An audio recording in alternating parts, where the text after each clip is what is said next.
এবং বুখারী শরীফের মধ্যে হাদিসটা লিখছে। এই হাদিসটা আমার কাছে অনেক সুন্দর লাগছে, অনেক ভালো লাগছে। হাদিসটা ভালো করে খেয়াল করেন আল্লাহ রাসূল কি বলেন।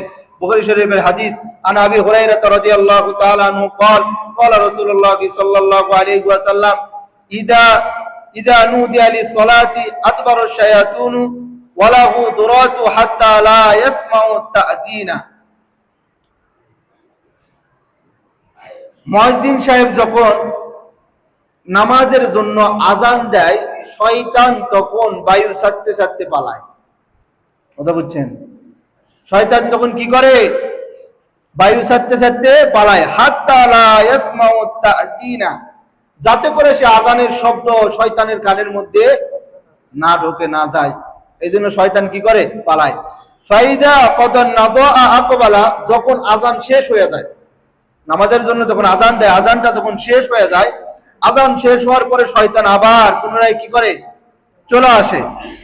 হাত্তা ইযা সুবিবা বিস-সালাতি আদবার, এবং নামাজের জন্য যখন ইকামত দেওয়া হয়, নামাজের জন্য যখন কি করা হয়? ইকামত দেওয়া হয়, তখন শয়তান আবার কি করে? পালায়, আবার পালায় চলে যায়।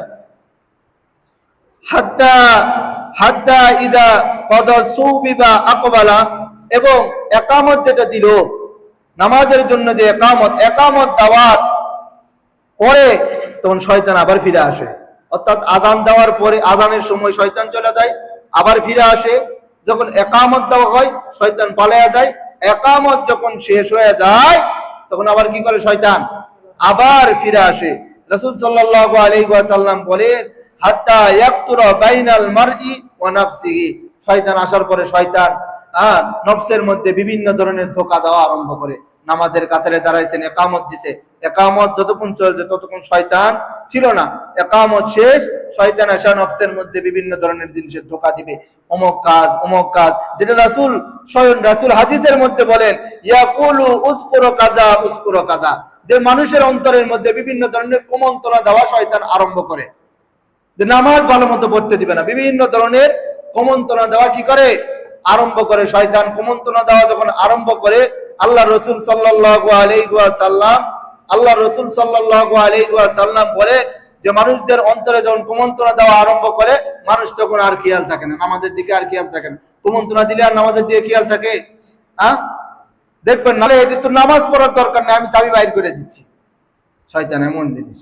আল্লাহ রাসূল সাল্লাল্লাহু আলাইহি ওয়াসাল্লাম বলেন, লিমা লাম ইয়াকুন উযকুরু হাত্তা ইয়াজাল্লা রাজুলু লা ইয়াদরি কাম সাল্লা।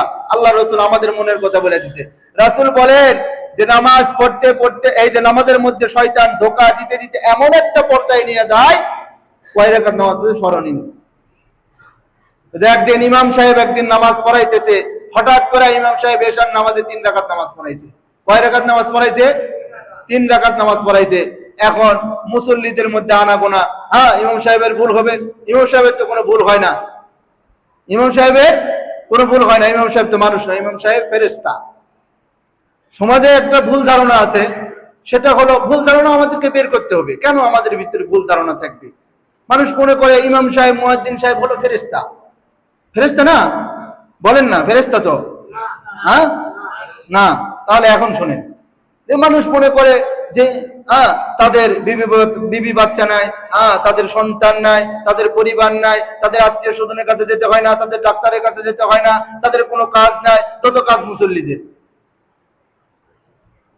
কি বলেন? আছে তো মানুষ। এই ভুল ধারণাগুলো আমাদের ভিতর থেকে বের করতে হবে। তো এখন ইমাম সাহেব নামাজ পড়াইছে 3 রাকাত, মসজিদের মধ্যে হয়ে গেছে 2 দলে মানুষ হয়ে গেছে। এক দল বলে 3 রাকাত, আর এক দল বলে 4 রাকাত। হঠাৎ করে মসজিদের কোণা থেকে একজন দাঁড়ায় গেছে, এই চিল্লাচিল্লি করো কেন? চিল্লাচিল্লির প্রয়োজন নাই, 3 রাকাত নামাজ হয়েছে। 4 রাকাত ওয়ালা বলে জিজ্ঞাসা করে, 3 রাকাত নামাজ কিভাবে হলো? এইবার বলে যে আমি প্রতিদিন, আমার 4টা দোকান আছে বাজারে, প্রতিদিন এই এশার নামাজের সময় 4 রাকাত নামাজ পড়তে পড়তে আমার 4টা দোকানের হিসাব হয়ে যায়, কিন্তু আজকে 3টা দোকানের হিসাব হয়েছে, একটা দোকান তো আমি খুঁজে পাইতেছি না। তাহলে সঠিক 3 রাকাত নামাজ হয়েছে। এই হলো আমাদের মুসল্লির অবস্থা।